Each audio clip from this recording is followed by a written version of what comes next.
Itong si Senator Risa Hontiveros, nilinaw na walang nararamdamang pagtataksil kung sasapi sa majority block sina Senator Bam Aquino at Kiko Pangilinan.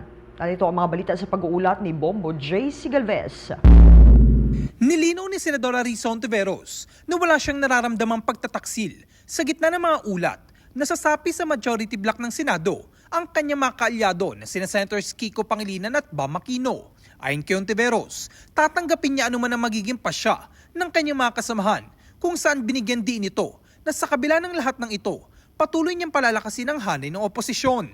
Bagamat may mga ulat hinggil sa usapin, ipinaliwanag ni Hontiveros na wala pang pinal na desisyon kung saan tunay na papanig ang lahat ng mga senador. Anya, pag-uusapan ang lahat ng ito sa pagbubukas ng sesyon sa Hulyo 28. Gayunpaman, iginit ng senadora na bawat isa sa kanila ay responsable at mayroong pananagutan sa kanilang mga desisyon at hindi rin anya siya pwedeng magsalita sa kahit na sino mang kasama niya, kahit pang mga malalapit sa kanya. Noong nakarang araw, sinabi ng tinaguriang Veterans Block ng Senado na binubuo ni na Senators Juan Miguel Zubiri, Ping Lacson, Loren Legarda, Lito Lapid na ang kanilang intensyon ng bumuo ng minority block sakaling mabigo si Senator Tito Soto na manalo bilang Senate President sa 28th Congress. Nang matanong ang senadora kung plano ba niyang sumali sa naturang bloke, anya, bukas pa rin daw siya sa lahat ng pagpipilian. Sa ngayon, patuloy pa rin daw ang pag-uusap nila ni na Senator Aquino at Pangilinan kung ano ang kanilang magiging komposisyon sa Senado pagpasok ng 28th Congress. Ngunit kung ano man anyang magiging pasya ng kanyang mga kasama ay gagalangin niya ito.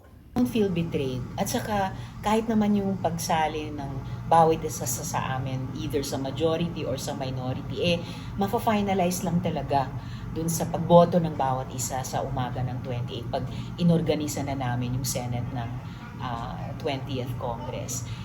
And kung ano man yung maging outcome, kung ano man yung maging final organization ng Senado ng 20th Congress, basta patuloy akong maninindigan and patuloy akong magtatrabaho para mula dito sa loob ng Senado mapalakas yung oposisyon sa labas ng Senado para lumaban at manalo sa 2028. Nagsalita naman si Senator Pangilinan kaugnay ng mga ulat ng kanyang political moves o galaw sa politika, kabilang na mga paratang na siya nagbenta ng prinsipyo dahil sa pakikipagtulungan sa ilang grupo sa Senado.